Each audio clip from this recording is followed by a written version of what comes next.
9 p.m. every Thursday on Village Connection Radio. Arriba!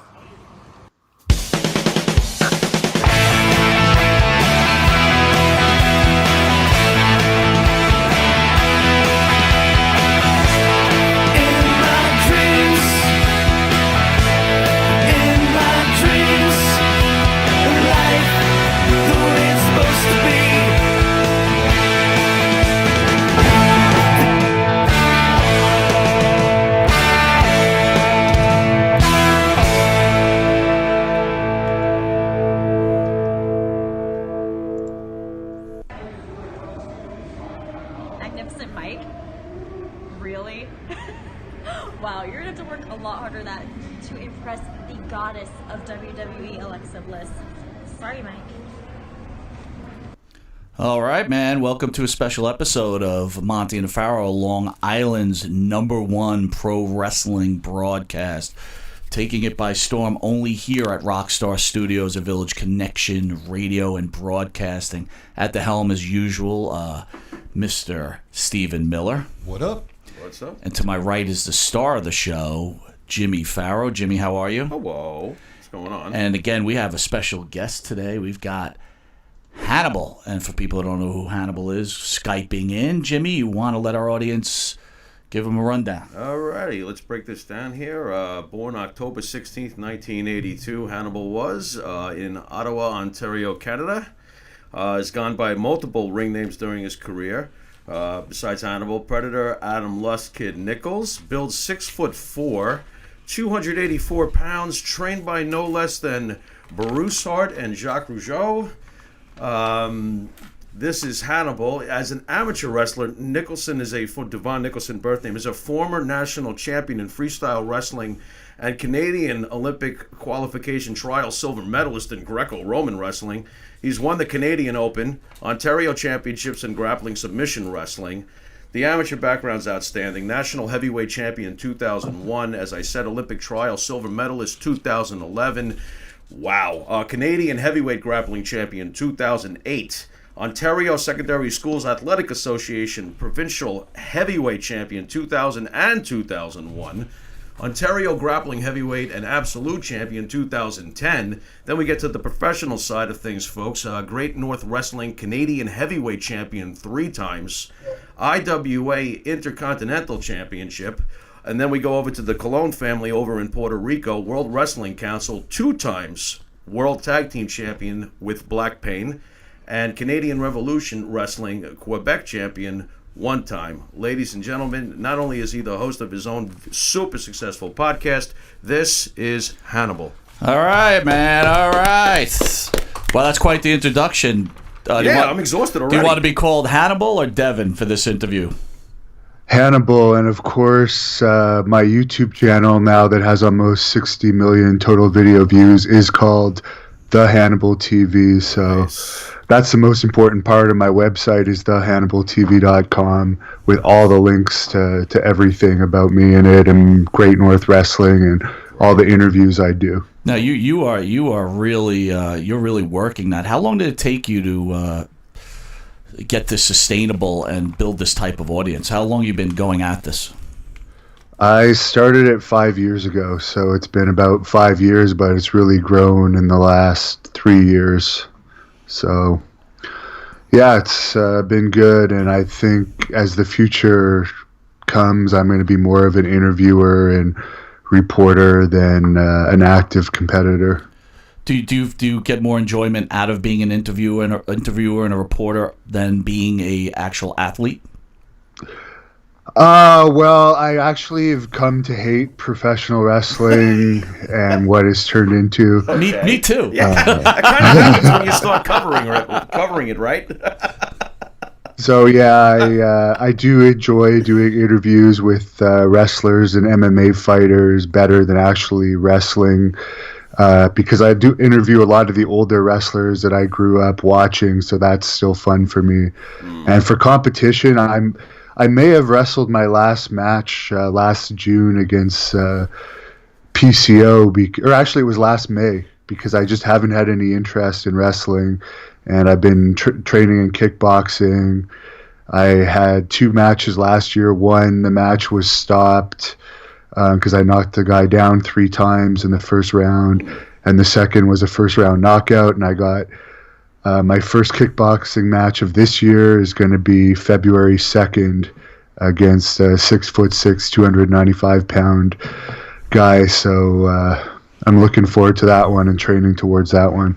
Look at you, man. Well, you're a big boy yourself, though. What pushed you in the kickboxing direction? Just curious. The guy who is Jean-Claude Van Damme's replacement for the new Kickboxer movies. Okay. There's been 2 out. The first one, Batista, was actually also in. Okay. He's from the same town as me, and I interviewed him, and I liked the movies. I always liked the Jean-Claude Van Damme movies, too. Right. So I started training at his school, and then I've been in a lot of street fights over the years. I've been on and off a bouncer for 16 years. Okay. So I've always enjoyed hitting people, and now I realize, like, in kickboxing, you can actually hit people and not have to worry about legal ramifications. Yeah, the repercussions, right. Yeah, excellent. When you started your podcast, did you have a game plan? Did you know that it was going to grow into what it did? Did you have any peers also? Like, maybe I want to pattern myself after this podcast, or did you have any idea, that it was going to take off the way it did, and was there a plan? I actually didn't even. Basically what happened was somebody made a movie about me, and for that movie, they wanted me to interview some of the wrestlers I knew for that movie, and they didn't use all of the footage in the movie, so they gave me a lot of the B-roll footage that they didn't use. And I started a YouTube channel for Great North Wrestling related videos. I was posting match videos on that channel, which is, of course, the Hannibal TV. And one day I'm like, okay, maybe I'll post some of these interview clips from the footage that was never used from the movie. And I did that, and I realized the interview clips were getting a lot more hits than the matches overall. So Okay. I started, when we would bring in a star for Great North Wrestling, I would interview the star, and then we would post the interview videos. And now I'm at the point where I'm actually going on trips. Like next month, I'm going to Tampa just to do interviews. So I've been doing that like every 2 or 3 months lately, and the fans have really been enjoying that. So no, there was no plan. I've been a wrestling fan since a young age. I've read many wrestlers' books, and I have a lot of knowledge about wrestling. So, can I ask where it all starts? Like, were you watching television as a child when you first caught wrestling in the beginning? My mother was babysitting a kid. She was a stay-at-home mom with me, and I guess to keep herself busy, she took on a kid to babysit, and he was probably 5 years older than me, and at that time wrestling was huge. We're talking about the late 80s. Yeah. And this kid was a huge wrestling fan, so basically as I started to get able to talk and watch TV and stuff, this kid was talking to me and always talking about wrestling, so he kind of implanted the wrestling love into me, so that's what happened. I see you do a lot of one-on-one sports. Did you play any team sports growing up? Unfortunately, my high school didn't have a football team, but we were rugby champions twice, including my senior year, and I was a big factor in that winning team.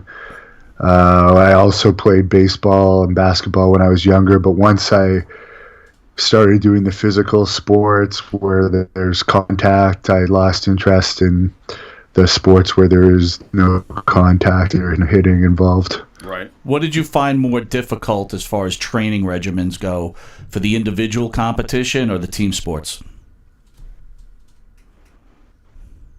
We just lost the sound. Oh, he's still there. Is he? I don't hear. Oh, sorry, you cut out. Now you're Okay, we're coming back. in, I'm but I can sorry. hardly hear you. Sorry about that. I don't know folks. if you heard the question. I I hope you apologize, enjoyed folks. our rendition of Silent Night. Back to the interview. Yeah. You're doing. What is the difference in regimens as far as team sports compared to individual sports? Well, in individual sports, you don't have an excuse to lose, and there's more pressure on you. So I always trained harder for the individual sports. And of course, in amateur wrestling, you're not taking breaks on the sidelines, for instance. So you got to really train your cardio. Same with grappling and kickboxing. There is round breaks, but I would say the training's harder for individual sports if you have pride and you don't want to lose. How did you actually finally break into pro wrestling itself? I was national champion in amateur wrestling. I actually had a scholarship to University at Buffalo, which was a Division I school. And around that time, Eric Bischoff was starting a new company called Mat Rats, and WCW had literally just closed in March. And this was in June. All this news came out about this new company that was going to be teenagers wrestling, and the Hart Natty was involved, Ted Hart, Harry Smith, Wilson, Rene Dupree was in it, Rick Victor, whatever his name is in WWE, was in it. Okay. So basically, they were looking for kids from around Canada that were good athletes to send in audition videos. So I sent in my tape for this, and then they flew me out to Calgary the next month to be part of the pilot. So once I started training in professional wrestling for that and got a taste of what it was like to be on a TV show, I didn't want to do amateur wrestling anymore because I only got into amateur wrestling to begin with because I wanted to be a pro wrestler. So I actually ended up turning down my scholarships, moving to Calgary, and it turns out that show never ended up getting off the ground. So I trained a little bit with TJ Wilson, then I ran out of money, came back to this area of Canada, trained with Jacques Rougeau for a year, lived with my parents, saved my money up, then moved back to Calgary and trained with the Hart family. And from there, I wrestled in Stampede Wrestling for a few years, and I went to Puerto Rico for 3 years. So you ultimately wound up being trained in the Hart Dungeon. What was that like? I ended up getting trained in the Hart Dungeon because Jacques Rougeau, he's a great trainer for as far as entertaining people, but what happened was I came back to visit Calgary, and I had a match for Stampede Wrestling. Okay. And I realized that my training with Rougeau really was not up to par as the training that they were doing in Stampede. So that's when I realized if I wanted to be a good wrestler, I would have to get trained properly. And yeah, it wasn't so tough cardio, but it was brutal as far as you're taking bumps on mats that are on cement floor. Sometimes you'd have to take 60 chops at practice. You'd have to get slapped in the face because Bruce found it interesting to have girls like Natty slap guys in the face, so he would make us do these scenarios. So it was Bruce who actually put you over the top and polished you off as a pro, is what you're telling me. Yeah, the dungeon training, it was very... The thing is, the people before you had all been beaten up, so they always wanted to pass it on to you. So it definitely polished me off, and at that time, Ted was still training there, Harry and TJ and Natty, so it was good people to be around. Did at any point you feel like quitting? Was it frustrating? Was it hard? I mean, it must have been difficult. Did it ever test your boundaries mentally during the dungeon? And the top on that, you said you ran out of money, you went back to live with your parents. At any point, your parents time to give up the dream, let's get a real job type of thing? No, they weren't saying that. They were always mad at me for turning down my university scholarships. Right. I also had one for a Canadian university. That's logical. Okay. As a parent, that's logical. Okay. Yeah. They actually never forgave me for that. Oh, come on now. Even to this day. Oh, boy, that's rough. But, that's rough. Yeah, no. I can relate, though. Don't feel too bad. But no, I never really actually found the How the dungeon about training that hard, actually, okay. to be honest with you, because Okay. I've been an amateur wrestler at the top level at that Right. point, and nothing could compare to the amateur wrestling training. Yeah, the chops and stuff are painful, Sure. but I have always been in a lot of fights since I was a kid, so Right. it still wasn't as bad as being in an actual street fight. So Hannibal, at any point did you start taking performance-enhancing drugs to get you ready for the pro wrestling circuit? I mean, did it come across your path along the way at any point? There's always that involved in the wrestling business. I don't know so much now. Things have changed. When I was, I believe they only started retesting everyone around just after the Chris Benoit incident happened. There was a period of time where there was no testing, but yeah, so it was always around. Did you ever partake in that? I was never really felt I needed it. I was naturally big. Okay. I've never failed any drug tests in all the competitions Right. that I've done, so I don't feel I need it. And if you look at me, I'm big, but like, Well, that's I've my never point. really So had the what bodybuilder's what physique. man challenges Hannibal at your size and weight to a street fight? How does that even happen? That can't be too smart.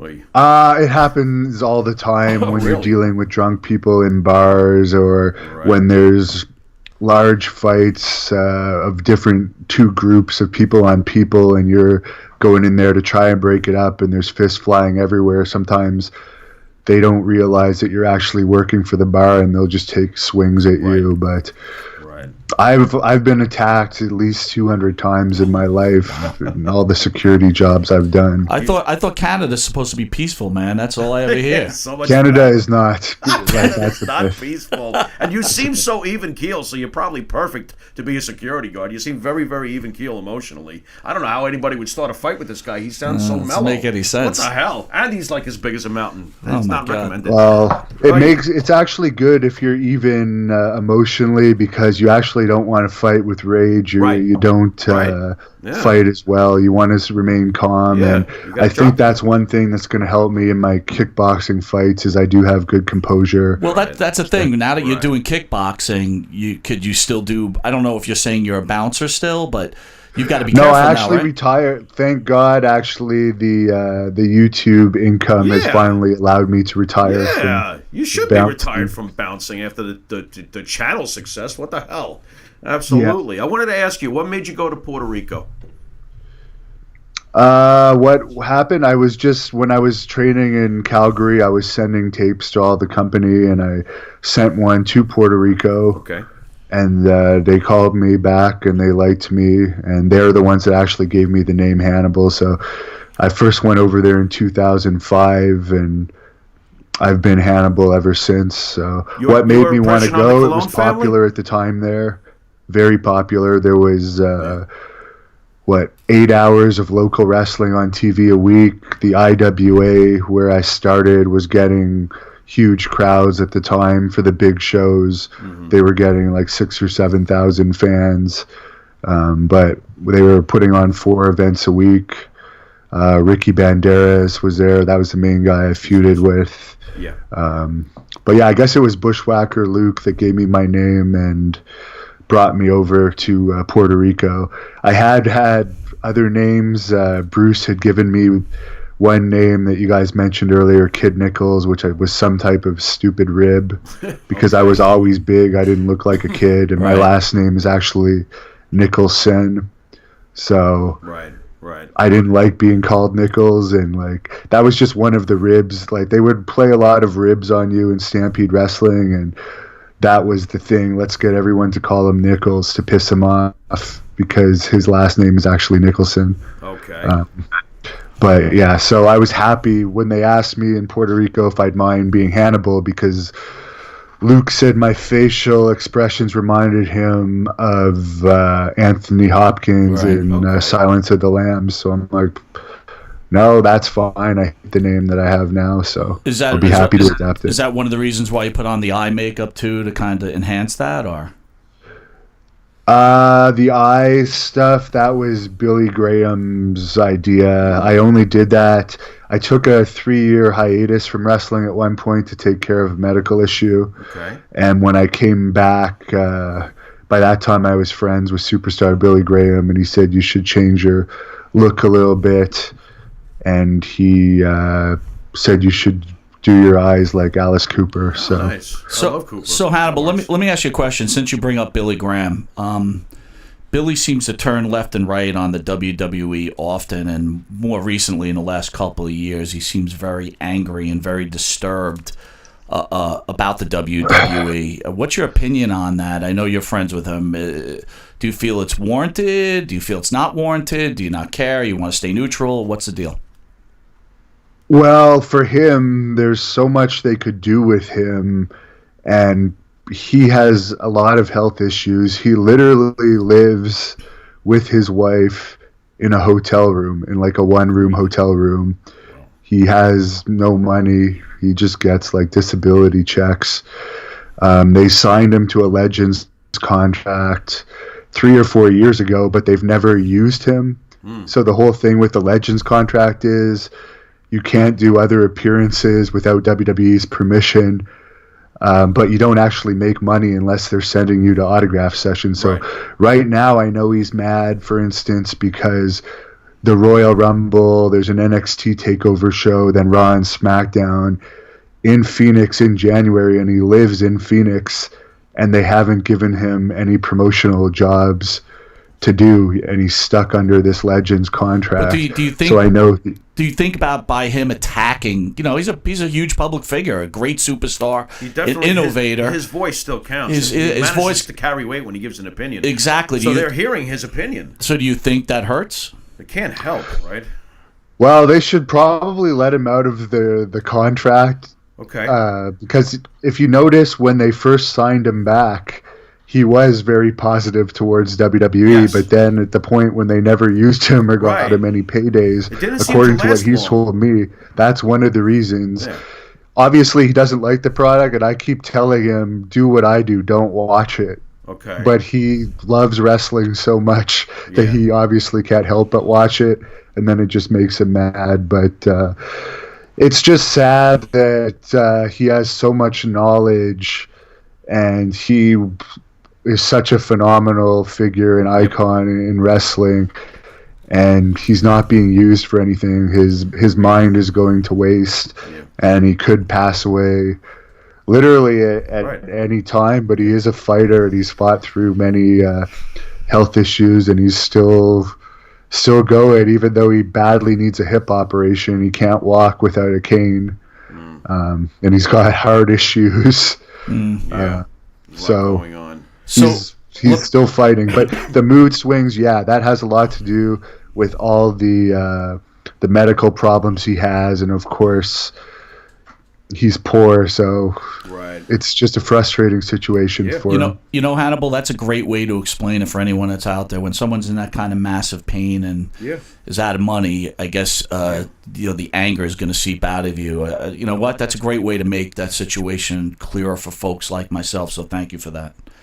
So Hannibal, more recently we've had Abdullah the Butcher in studio. Abdullah really wasn't forthcoming with some of the things people have had said about him. I know that you have blamed him for you contracting Hep C. Do you want to, which I think you're cured Well, of now, actually, right? that was proven in court in both Canada and the U.S. There you go. that he was found guilty of negligence, assault, and battery. Basically, what he did was we had a match, and he cut himself with a razor blade, and then, without my permission, he cut me with the same razor blade. And as it turns out, when we finally got his blood work, he had known he had Hep C for about 10 years prior to doing that. And even if you didn't know you had Hep C, if you cut yourself with a razor blade and then cut someone else with the same blade, that's your blood going into directly into their bloodstream. So that's dangerous. But it turns out through the court proceedings that he was aware that he had it for at least 10 years before that match. And the reason one of the reasons why they found him guilty of negligence, assault, and battery was because I was tested shortly before that match and was clear of Hep C. Right. So before I wrestle him, I don't have it. After I wrestle him, I do.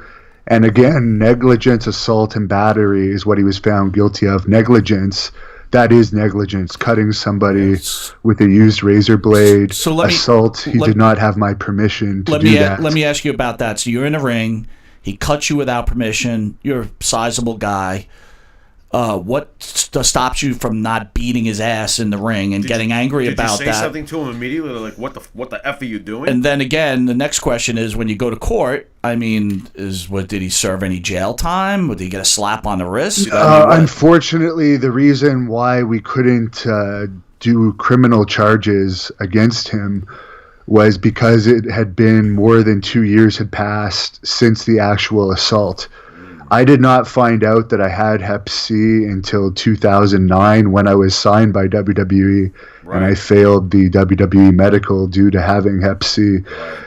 So he actually caused me to lose my WWE contract. I was signed before Kevin Owens, Daniel Bryan, Sami Zayn, a lot of these guys that ended up becoming big stars. So I would have had like a 10-year career by now in there. Well, I had the possibility of doing that. Fair. Basically, he cut my chances of ever getting signed. But in the heat of the match, I didn't even notice he cut me. I mean, I had already bladed myself. And for people that say, well, he's Abdullah the Butcher, you expect him to cut you, he's stabbing you with a fork. Well, let me tell you something. He's not from the Sudan.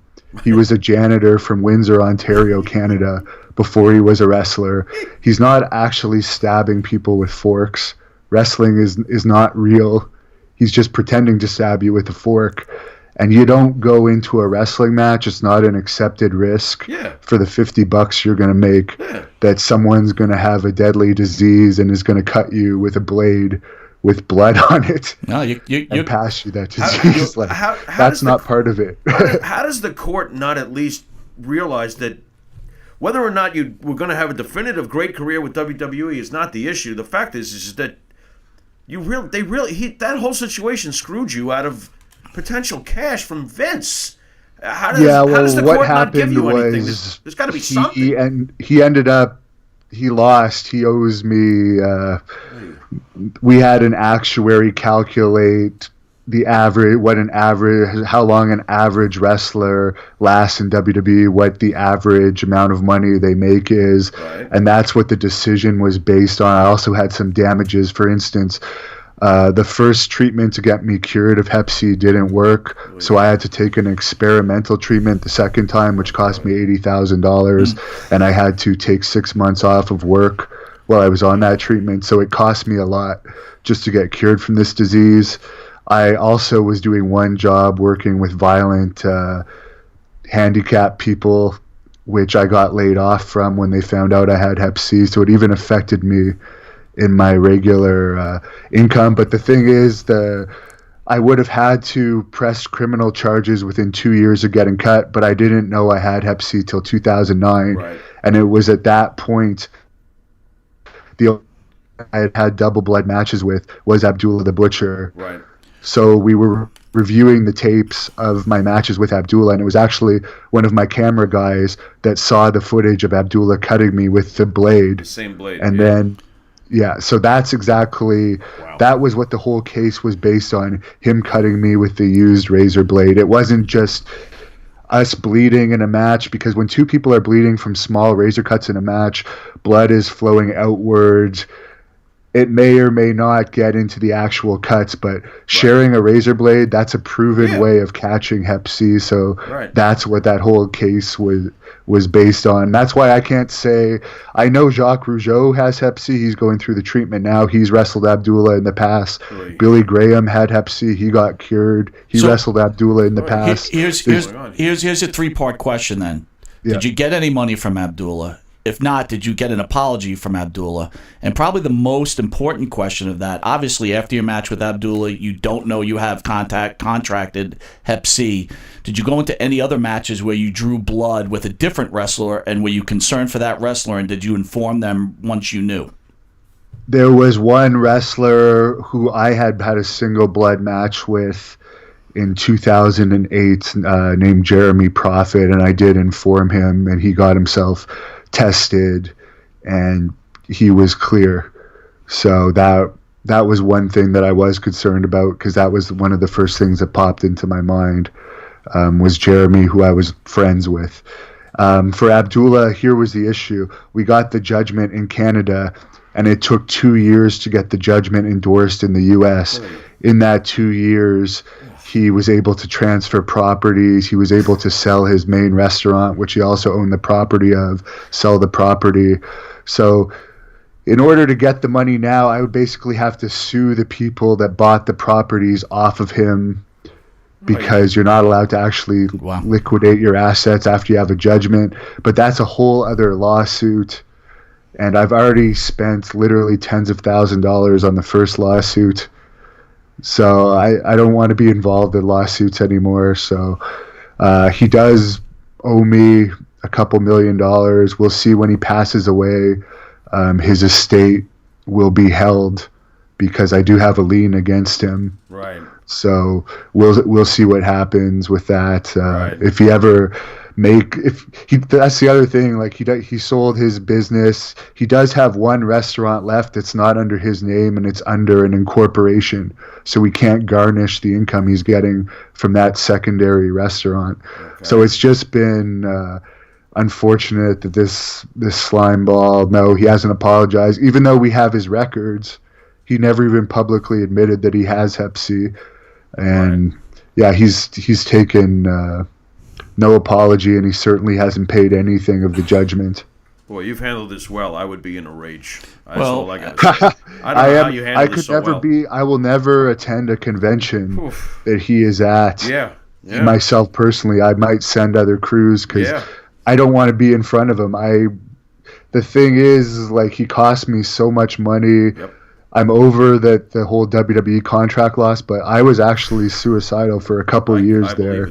After losing my contract that I literally, at that point, I had worked 8 years towards. I'd wrestled in England, Dominican Republic, Puerto Rico, paid my dues, and then having that taken away, and then I now have to fight a deadly disease, and fighting this disease is going to cost me tens of thousands of dollars. I can't even compute half of this. Listen, can we at least ask you about your time in WWE? And you're a little, unfortunately, another unpleasant memory with Mr. Bill DeMott.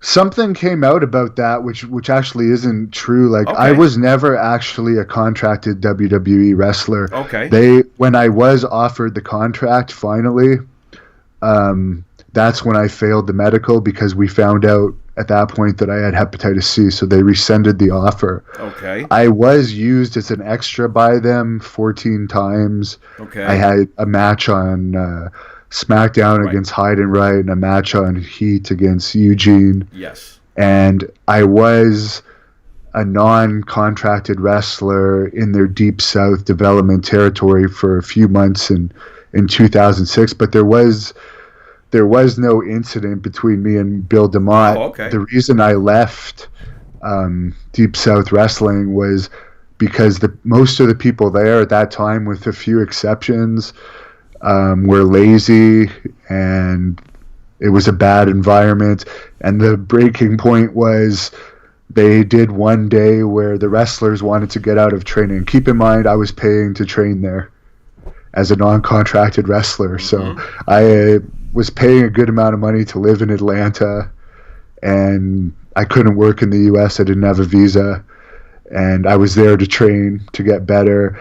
And one day, Bill DeMott offered a bribe that if Luke Gallows would get in the ring naked and give stink faces to Melissa Coates and Zack Ryder, while Bill would hold. Here was the bribe.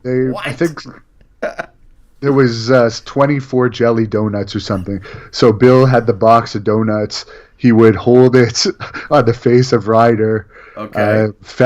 His name was Festus at that time, I Right. think, but his name is now Luke Gallows. He was naked in the ring. He just had his hands over his dick. This is horrible. Go on.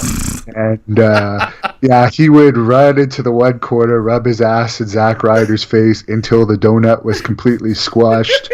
Then he would run to the other corner, give the naked stick face to Melissa Coates until the donut was squashed. Oy. And this went on for it seemed like an hour, but maybe it was only half an hour. But the point was, I was there to train, and I found that just disgusting, and I just thought it was funny that they would the trainers would rather I think that's hilarious. do that than actually wrestle the trainees. Right. To wrestle and learn how to hilarious. wrestle for a couple hours, So, do you or to think, go through that. do you think DeMott's reputation is earned? Just I don't he's got quite a reputation. I guess would you say it's been earned? Well, I would say it's been earned, but as far as the actual training, I did train there for a couple months, Right. and I actually had a good. Bill didn't even remember me. I attended a seminar for Hannibal TV that Bill did at the Monster Factory back last January, and that seminar is on Hannibal TV, and he actually talks about the donut incident in the seminar. Wow, that's great. But he didn't even remember me. But I had a good relationship because I didn't complain about the cardio. I mean, the cardio was nothing compared to amateur wrestling. But as far as the bizarre stuff that he would do, I believe that is merited for sure. Right. I mean, the hard training I don't have a problem with, but the weird stuff like the donut stuff, Yeah. that would never happen in NXT today. No, for sure, right? This is it's a totally different atmosphere now. Real quick, The whole time that was happening, all that was running through my mind was, what if Vince McMahon or Johnny Ace happened to walk in the door He might have joined randomly? in. What would their reaction be? He might have joined in. to have, He like, might- this he might- guy- bizarre. he might have said, "You're fired." Hannibal, you're fired. So Hannibal, real quick, Hilarious. you got a couple of promos out there with Kevin Owens, Greg Valentine, Tommy Dreamer. Is that a work or a shoot? Well, the thing with Kevin Owens is that dates all the way back to 2004. It was around the time I was wrestling in Calgary, and I was coming back in this area of Canada. So for people that don't know Canada's geography, Calgary is near Montana, and where I am now, it's near New York State. So it's a big drive. So I was coming back. First of all, Kevin and I were both trained by Jacques Rougeau. He was there earlier. He's done nothing but badmouth Rougeau over the years, to the point where Rougeau actually closed his school last year. Wow. Because he received so much negative publicity from some of the stuff Owens has said. What's but Kevin's problem? the whole heat came back to, basically, I was coming back to this area for Christmas, and I had a bunch of matches booked. And someone told me one match I was supposed to have in Montreal, I was told by the guy that got me booked there that, do you have any heat with, at that time his name was Kevin Steen. I'm like, no, we trained together, but I didn't talk to him really, which I didn't. I didn't have much contact at all with Kevin Owens. We weren't friends. And he said, well, he went and badmouthed you to the promoters, and they don't want you on the show anymore. I didn't care, but that was the first I heard that he had an issue with me. Then throughout the whole time, from that point to whenever he was signed, I always heard he was bad-mouthing me behind my back, telling people that I was dangerous and so forth, because we're based in the same area. Where I live is an hour and a half drive from Montreal. So although we were never on the same events, a lot of the people that were on events with us would tell me about this. So basically, that's just where the heat came from. Him just bad mouthing me behind my back, and I'm not interested in watching him as a wrestler. He doesn't have a look that interests me. I've never actually Wait a seen minute, one of his matches. you don't like the lost mailman look? Yeah, you see, I happen to be a fan of Kevin, and my partner here has been killing him for years. He said he looks like his mailman. He has no look. Yeah. So, anyways, I'm over. I honestly don't have any care about WWE. I don't watch it, so Right. I have no issues with him. Good for him if he's making money there. Right. All I'm saying is he badmouthed me first, and then he's badmouthed Jacques Rougeau, who is a friend of mine. Right. And Jacques can't say anything about it because he has a very good guy reputation in Quebec. Mm-hmm. And so he can't say anything negative about Owens. He needs to keep his Do you credibility. Do you feel but when I guilty put by out the one association, promo maybe? on Kevin, Jacques actually messaged me and said, "Thank you very much for doing that, Devin. I can't say anything, but I appreciated that you did." And Right. the fact is, he would never say anything about Jacques to his face. Right. Because Jacques would beat him up. Right. That's a fact. Right. Jacques would beat him up. Do you- He'd do you- never say anything about me to my face. Right. Because I would kick his ass, which I would do very, very easily. So that was my issue with him. Valentine, the issue with him was I had been using him for several years in Great North Wrestling, where I was also, I am also one of the promoters for Great North Wrestling. Yep. And I thought we were somewhat friends. Then we did this big Macho Man memorial show that we did with Lanny's blessing. Okay. After Macho Man had passed, we had about 1,000 fans there. It was a huge show. The main event was supposed to be Valentine against Lanny. Now, Greg called me up about 3 days before the event and said that I'd already given him half of his money as a deposit. And then he called me up 3 days before and said, "If you don't send me all of my money, I will not show up to the event." And then he said, "I swear on the stack of Bibles, if you send me the money, I will come. But if you don't send me the remaining half of the deposit, I will not show to the event." So, like an idiot, I sent him the remaining half because I thought we were somewhat friends. We had driven to events together. And this was a huge show, and he was wrestling Lanny, Macho Man's brother, in the main event on the memorial show for Macho Man. Jay Lethal was also on that show. That's also posted in full on the Hannibal TV. It was a great event, but the moral of the story is Greg Valentine no-showed. So if you're a promoter out there, never pay a wrestler in full before they come. The same thing happened to me with Dustin Rhodes, Goldust. Really? Back around 2007, he asked for all of his money in advance and then no-showed. That was during his pill addiction days. Tommy Dreamer, whatever video that was basically just a pre-match promo. He didn't want to lose to me in the match when it actually came time. Maybe it had something to do with the promo. So I just decided I was going to make him tap, which I did. And that was quick too, by the way. That you put him out quick. Yeah, so that was basically it. So we're not on good terms anymore. Maybe that's why I've never. He's what agent in MLW. Now he's an agent apparently in Impact. And he's got House of Hardcore still on around good here. terms with WWE. So yeah, whatever. I like what I'm doing now with my reporting, but yeah, for Dreamer, I hold nothing against him. Greg Valentine, I was pissed off over that for years. But I'm not, he's an old man now. What am I going to do? Beat up an old guy? But the thing was, for the flight that I lost, the hotel, which I had booked through Expedia with the flight and his payoff, he cost me $2,000 for no showing, and I got the bad reputation from the fans in that town of having a wrestler no show. So if I'm counting the numbers right now, Hannibal, between two Hall of Famers, you're in a hole about $85,000.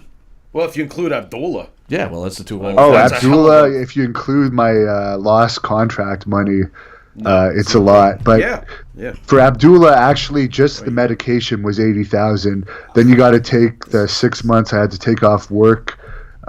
Once the side effects got really bad, then you have to take the lost contract. Then, like, literally, it's about $40,000 or $50,000 in legal fees I had to spend on that Abdullah case, because keep in mind, I had to pay lawyers to fight it in Ontario, then in Fulton County, Georgia, where he resides. Yeah. So I had 2 actual legal cases against him.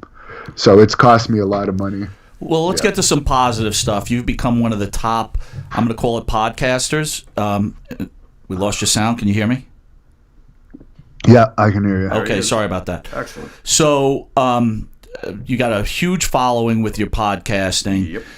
Yep. Tell me who your favorite guy to interview was and who was the one guy you just thought was just awful.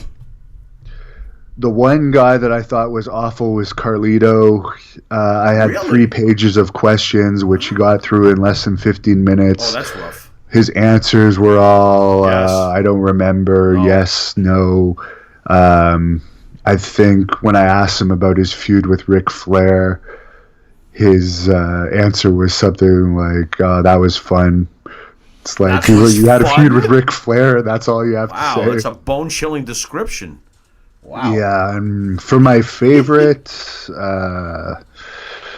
that's a tough one. I have a lot of favorites. Billy Graham, because I like him so much, and I am going to be doing a follow-up with him Awesome. this year in April. I did like his, but there's been lots of favorites. I liked Forrest Griffin's because he gave me the tour of the UFC Performance Center as part of his interview, and I really enjoyed getting the tour of that. But there's been so many. I just did Tank Abbott and Tito Ortiz, Ken Shamrock, Jake Roberts. The Honky Tonk Man's has almost 1 million hits. Demolitions. There's so many. How did you, most recently you did the Adrian Street interview. What did you think of that? I was a big fan of his. I was We didn't also really until have that until much after time. that interview, by the way. What? You're hilarious. How did you find him to be as an interview? I have no problems with him. I thought it would get more hits than it had. I think the full one has about somewhere between 2,000 and 3,000 hits. Okay. But I don't know. He's older. Right. You can't really expect too much out of the older guys, but I'm glad I at least got something with him. I thought in the interview he came off a little pompous about himself. I thought he put himself I was shocked that he was actually comparing himself to the likes of Ric Flair and Hulk Hogan. I mean, look, I was a big Adrian Street guy, but You were. he was, You and I were. was, but he was Adrian Street. And to me, to say that you were a real, I just was disappointed that he felt himself Do you that feel way. that Vince basically took that gimmick and put it on Adrian Adonis, who made it much more popular worldwide? Any thoughts, Tom? Yeah, oh, for sure. Yeah, 100% for sure. Yeah. And for him, he's a heel. Like some of the heels, I would say I'm a real heel too. I'm a heel in real life. Adrian Street is a heel. He believes that about himself. Right. So I don't hold that against him. Right. Billy Graham's a heel. You're Sure. you're asking about the stuff he posts that gets a lot of heat. Well, he doesn't care. No. He's a real heel. There's some people, for instance, I did an interview with an arm wrestling guy recently, arm wrestling world champion named Devin Larratt, who's really popular, like extremely popular. And he said something about Scott Norton, and Scott Norton, who was also a heel, was so offended by this, he called me and pretty much got me to take it off. But like some people just can't take heat. There are some wrestlers that I've posted clips of that they asked me to take it off after because they get negative feedback. Oh, okay. But yeah, Adrian's a heel. That's all I have to say about him. Can I ask, and I don't know if you actually know the actual number, how many interviews do you have on Hannibal TV altogether? Do you know offhand? I do not know. You have There's a ton. lot, and the thing is, we post our shoot interviews free there. People don't have to pay for them. Right. So Right.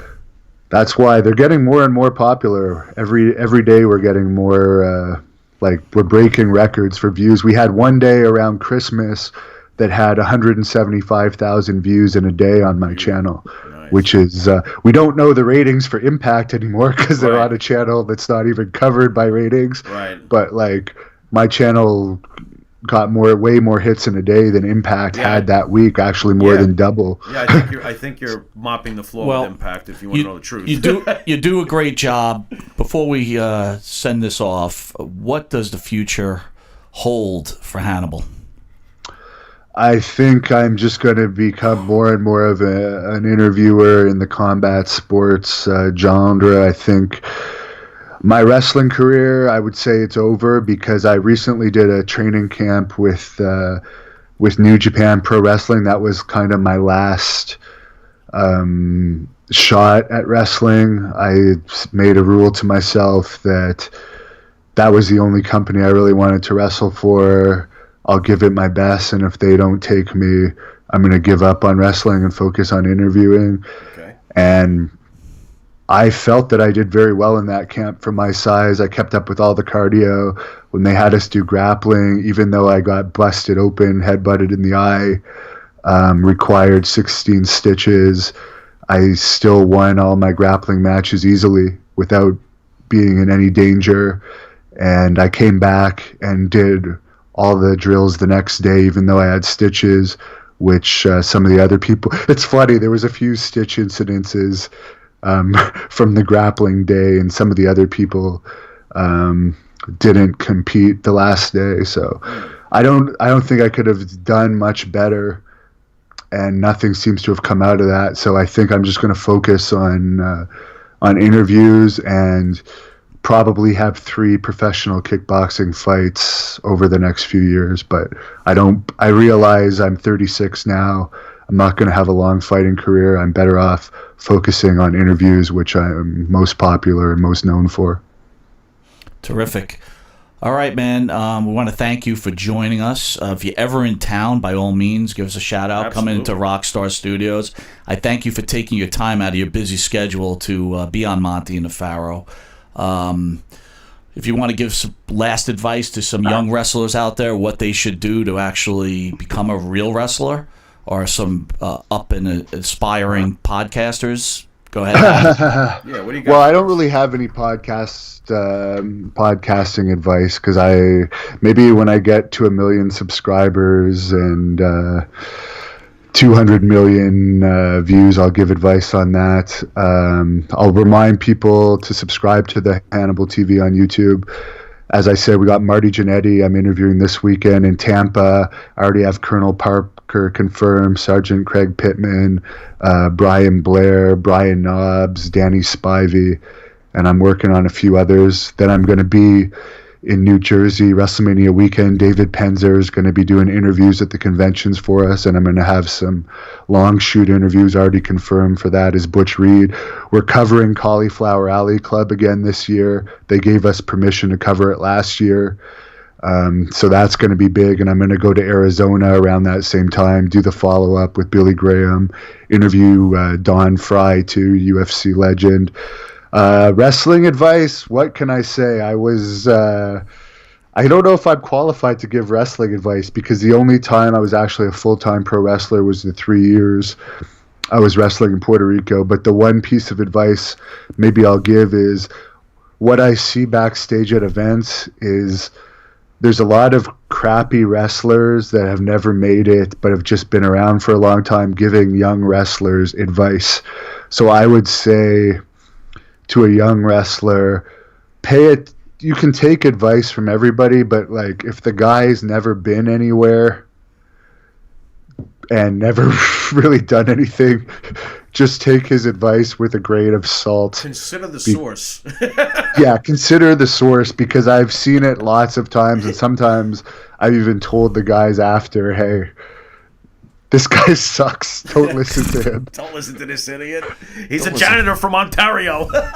Oh, yeah, exactly. Don't listen to that guy. His gimmick is a mailman. Oh, would you leave? Would you stop? He's picking on Kevin again. All right, Hannibal, we thank you for joining. I would consider him more a Wendy's. He reminds me more of a Wendy's worker. The fat guy you'll see behind a Wendy's counter. Credit a manager. Yeah, at least give the guy cred to be an assistant manager, man. I mean, holy cow. That's hilarious. Hannibal's like, well, Simon Dean actually was an assistant manager at Wendy's. All right, so you heard that, Kevin Owens. Hannibal's promoted you to assistant manager at Wendy's. So clearly, take it easy on him already, will you? That's hilarious. All right, Hannibal, thanks for joining us, and we'll see you on the roads of broadcasting, and hopefully we could have 1/3 of the success you've had, and we'll be all right. That would be nice. There you go, and make sure everyone, if you're watching this, you're not going to be at my event February 2nd, but stay tuned to Hannibal TV. I'm going to knock out my 6'6", 295-pound opponent, not this Saturday, but next Saturday night. It's going to be beautiful. Excellent. Bang. Thanks, man. Have a great day, okay? Thank you for coming on, Hannibal. All right, man. That was Hannibal, former pro wrestler and podcast extraordinaire. Yeah. What'd you think of the interview, guys? I enjoyed that. That was good. Steve, anything to say? Are you eating a Wendy's sandwich over there? He's all right. I like him. No, it's a lot of the stuff. Actually, I think a lot of the stuff that I don't know about. That doesn't particularly. I just think you're distracted because Dolph Ziggler is probably leaving WWE. The news is breaking today. I think that's what he's distracted over. He's not leaving. He's not? You don't think so? Yeah, he's gonna leave. Wait a minute. Did he get a promotion at Wendy's? We'll talk about a later situation, but he ain't leaving. But what were your thoughts on the guys? I mean, he was all right. Thumbs up. No, he was all right. There's Thumbs just up. a lot of stuff Engaging, I don't know man. about and wasn't particularly. The more amazing thing, again, people, some people make fun of pro wrestling. You're talking millions of hits for man. pro This guy wrestling gets interviews. Crazy views. He does. Yes. He does. Good stuff. So he's been going at it 5 years. We've only been doing this a year. Yeah. And we're almost caught him. So Run a little faster. we'll That's just all. we'll, Just run a little faster. We'll be there at half the time. You know? We're twice the age, but half the time. Give us another Twice 3 weeks. the age? Oh my God! another Yeah, 3 he's weeks. younger than us. What are you talking about? Exactly. We're twice the age. Oh, we'll never catch up to him. Run faster. Run faster. Yeah, we'll catch up. Give us 3 I'm weeks. talking You know what? about One thing I did like, I liked his brutal honesty, right? The guy Yeah. held no punches. Excellent. Yes, I he thought it was doesn't great. like Abdullah the Butcher at all. I don't blame him. My God, that's He was a nice man when he was here. Yeah, I know, but I he haven't didn't felt cut you- well since he didn't left. cut you with a razor blade, though. But if you notice the picture I took with him, I really don't touch him. I had that. Yeah, Yeah. Jimmy, I have put that- your hands on his shoulders. I got a cold for 2 months now. Thanks Jimmy, a lot. you touch him. Oh my God. Well, you know me. When I get I'm a germaphobe. Yeah, me I too, ain't going dude. near It's him. like, Man. Sorry, I wasn't even here that day. Yeah. You were so scared you didn't even come to the he's studio. got I stayed in a different He's county. at home. If he had a cold, I wouldn't show up. Have to see my him. You know, the bad part, the God. Pharaoh was like pushing his ass into the I was truck. Yeah, it was. You are. Right. You better get Couldn't checked get for- in the trunk. You better get checked for him. Couldn't get in the trunk. What am I, Tony Soprano? He couldn't get in the truck. Not the trunk. Oh, How you shit. doing? Hump him into the truck. Yeah. How you doing, bro? Yeah. All right. Says Harry Hepatitis over here. Memo Get outta to here. self. Change Pharaoh's mic head. Yeah. Right. Yeah. Considering No two sounds. considering I get to Self. talk into the two plumbers aftermath stuff, you're worried about But my anyway, germs. I Yeah. appreciate him coming on. I thought Yeah. another Yes. great job by you, Pharaoh. thank you. Fantastic Well, as you know, usual. I resemble that remark. Great questions. Great questions. You know, and We tried. we kept it to a lot of stuff. I guess some people knew about, don't know about. If anybody doesn't know who Hannibal is, Now now they they do know. know. Now they know, I just right? think it's another awesome rounding out of the resume. It was great to have him on. I thought he was great. Yeah, good. Yes, his resume is now rounded out. So anyway, this Oh was, yeah, his on too. the Monte Yeah, the now he's been Pharaoh. on Monte the That's what I Pharaoh. said. That's he might true, retire too. now. Yeah, Might retire. I've reached the pinnacle. He's about There's no to beat way down a go. 6'6", 295 guy on February 2nd. Don't miss it. I wouldn't go near that shit. Like you gotta Oh, be my God. crazy. Like That's 6'6", badass, 290. Well, I'm going to ring. I thought it was funny kill that he him. was saying like, he just used to have street Hannibal's fights. gonna kill him. How do you know he's gonna kill him? The guy could be like the baddest. thing Hannibal ever. sounds like so even keel. He's probably Yeah, just you gonna never walk in know. there and do a Lesnar. Boom. That's It might it. be You're out of here. the 6'6", 290 That guy's pound guy dead. might be Ah. just as even keel. You don't fight a You guy never named. know. You don't fight a guy I named think we Hannibal. should try and get him What on the the hell you phone. doing? Who the six? We should try to get him on the phone. What was his Why not? name? Do you remember the name? Yeah, Johnny Dan McGill. Romano. Oh my God! Here we Yeah, go. Pixel's not an What? He's honor. in Canada. It's not the same guy. You paranoid freak. Here we go again. What? Pixel's not an honor. No, anyway, Yeah, that we're, guy too. we're He back. wears a mask, doesn't he? It's like a duty mask. If this wasn't enough, we're back at 7 o'clock later today. 8 o'clock, 8:05. Sorry, 8:05. later today Yeah. for another special interview. I think Bobby sees in house, but he was calling me during the interview, so who knows if there may be a problem. All right. Okay. Anyway. This has been a great interview, Mr. Miller. Thank you for coming in on your own time. I appreciate it. Pharaoh, another great interview. Well done, sir. Yeah, well. And again, you've been watching Long Island's #1 broadcast. It's not a podcast, it's a broadcast. Only here at Village Connection Radio in Rockstar Studios. That's right. That's right. So we'll see you later at Thursday. And let's not forget, on Saturday, we have Marty Jannetty here from 12 to 1:30. And then right after that, we have WCW, WWF superstar Shane Douglas in studio. The franchise. I love Shane. So, dude, it's a busy Saturday. Busy Saturday. Yep. Anyway, I want to thank you all. We'll see you 8:05 tonight. Talk to you later.